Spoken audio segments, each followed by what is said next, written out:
नमस्कार दोस्तों, कैसे आप सभी। आशा करते हैं कि आप सभी लोग स्वस्थ होंगे। तो दोस्तों एक बार फिर से स्वागत है आपका आपके यूट्यूब चैनल पर। तो दोस्तों आज की हमारी इस वीडियो में हम बात करने वाले हैं HBSC यानी कि Haryana board of school education के 10th और +2 का जो रिजल्ट है 2024-25 का, वो कब आने वाला है। जी हाँ दोस्तों, चेयरमैन पवन कुमार साहब ने क्या डेट बताई है, कब तक आने की संभावनाएं हैं, वो सारी डिटेल्स आपको वीडियो में प्रोवाइड कराएंगे। तो वीडियो काफ़ी इंटरेस्टिंग रहने वाला है, तो वीडियो को शुरू से लेकर अंत तक जरूर देखिएगा।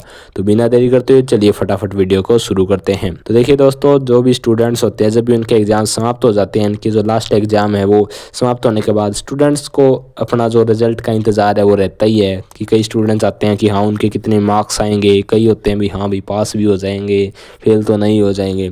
तो इस तरह स्टूडेंट काफ़ी बेसब्री से इंतज़ार करने लगते हैं। अगर मैं Haryana board of school education की बात करूँ तो पिछले कुछ सालों में रिजल्ट है वो जल्दी दिया जाने लगा है। पहले बात करें तो लगभग जून तक आपका रिजल्ट दिया जाता था, यानी कि अगर मार्च में समाप्त हुए तो 2 महीने में आपका रिजल्ट है वो तैयार होता था। लेकिन पिछले साल भी आपका रिजल्ट है वो 15 मई के आसपास आ गया था। और अब की बार मैं आगे चर्चा करूंगा, अब की बार जो चेयरमैन है वो पवन कुमार जी है, पिछली बार चेयरमैन VP यादव जी थे। तो अभी चेयरमैन साहब ने यहाँ पर क्यों रिजल्ट जल्दी आने की संभावना है, इसके 2 प्रमुख रीजन है कि चेयरमैन साहब ने स्पष्ट कर दिया है कि उन्होंने बताया भी है कि 15 मई तक आपका रिजल्ट है वो आएगा। साथ ही साथ जो भी बच्चे हैं जिन्होंने +2 का एग्जाम दिया है उनको आगे कॉलेज में एडमिशन लेना है, कहीं भी एडमिशन लेना है, तो अब की बार डिपार्टमेंट ऑफ हायर एजुकेशन है वो हरियाणा का, उनका कहना है कि हम मई में ना पोर्टल शुरू कर देंगे कॉलेज एडमिशन के लिए, जो भी गवर्नमेंट कॉलेज SME एडिड हैं।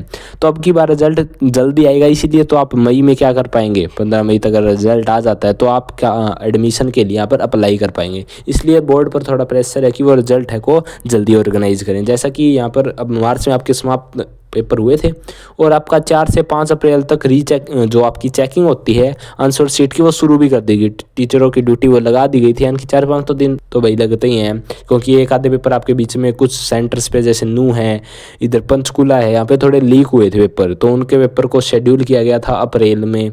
1 या 2 अप्रैल को पेपर लिए गए थे, 1-2 पेपर थे, तो उसके बाद ही आपकी जो चेकिंग है वो शुरू होती है। तो अगर मैं चेकिंग की बात करूँ, कई स्टूडेंट्स का डाउट होता है कि हाँ चेकिंग कैसे होती है। तो नॉर्मल ही चेकिंग होती है, जो आपकी जो फ्रंट पेज होता है जहाँ पे अपन नाम रोल नंबर वगैरह होता है वो फाड़ के टीचर को अलग से दिया जाता है, जो फाड़ के अपने पास रख लेते हैं। वहाँ पे एक बार कोड होता है जो इसको मैच कर लेते हैं बाद में चेकिंग के बाद में, यानी कि टीचर के पास आपकी आइडेंटिटी नहीं होती कि किस बच्चे का ये पेपर है। साथ ही साथ अब की बार बहुत से जो 10th क्लास के पेपर थे, खासकर मैथ का पेपर था, उसमें कई क्वेश्चन आउट ऑफ सिलेबस आए हुए थे। तो देखिए मैंने पीछे भी ऑब्जर्व किया है कि जब भी कोई आउट ऑफ सिलेबस है कोई क्वेश्चन आता है तो आप उसके ग्रेस मार्क्स है वो मिलते हैं। हालांकि कितने ग्रेस मार्क्स मिलेंगे रिजल्ट से 1-2 दिन पहले या फिर हफ्ते पहले आपको बता दिया जाएगा, क्योंकि पिछली बार जैसे +2 का कोई पेपर था अकाउंट का, उसमें एक क्वेश्चन था 5 मार्क्स का जो बाहर से आया हुआ था, यानी कि सिलेबस के अंदर नहीं था। तो इसके सभी को 5-5 नंबर है वो दे दिए गए, चाहे आपका सही है गलत है, क्योंकि बाहर से है तो भाई सीधी सी बात है स्टूडेंट को दायरे से बाहर है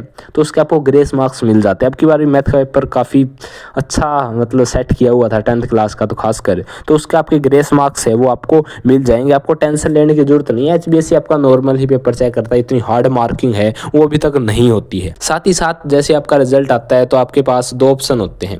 कई बच्चे क्या होते हैं रिजल्ट से संतुष्ट नहीं होते हैं कि हाँ भाई मेरे ऐसे नंबर नहीं आने चाहिए थे, तो आप क्या कर सकते हैं, रीचेकिंग के फॉर्म भी भर सकते हैं। लगभग शायद 15 दिन तक आपको टाइम मिलता है रिजल्ट आने के बाद कि आप रीचेकिंग कर सकते हैं। और साथ ही साथ बोर्ड ने एक नई सुविधा भी लॉन्च की है कि अब आप अपनी आंसर शीट का PDF भी मंगवा सकते हैं। लगभग 500 रुपये देकर आप एक पेपर की PDF है जो आपकी आंसर शीट थी वो किस प्रकार चेक हुई है तो आप उसकी PDF है वो भी ऑनलाइन मंगवा सकते हैं। जी दोस्तों, तो मैं आपको बता देता हूँ कि रिजल्ट आपका 15 मई के अराउंड आने की पूरी संभावनाएं रहेंगी। पहले तो +2 का रिजल्ट आता है, उसके एक दिन बाद 10th क्लास का रिजल्ट है वो जारी कर दिया जाता है। अमूमन 3-4 बजे के बाद ही रिजल्ट है वो आता है। जैसे ही रिजल्ट आएगा हम आपको जरूर सूचित करेंगे। तो दोस्तों ऐसे ही अपडेट्स के लिए हमारे चैनल को सब्सक्राइब जरूर करें, और आपका कोई भी डाउट है तो आप बेझिझक कमेंट करके पूछ सकते हैं। तो दोस्तों आज की वीडियो में इजाजत चाहूंगा, मिलते और एक नए एंड इंटरेस्टिंग अपडेट के साथ। तब तक के लिए खुश रहिए, स्वस्थ रहिए।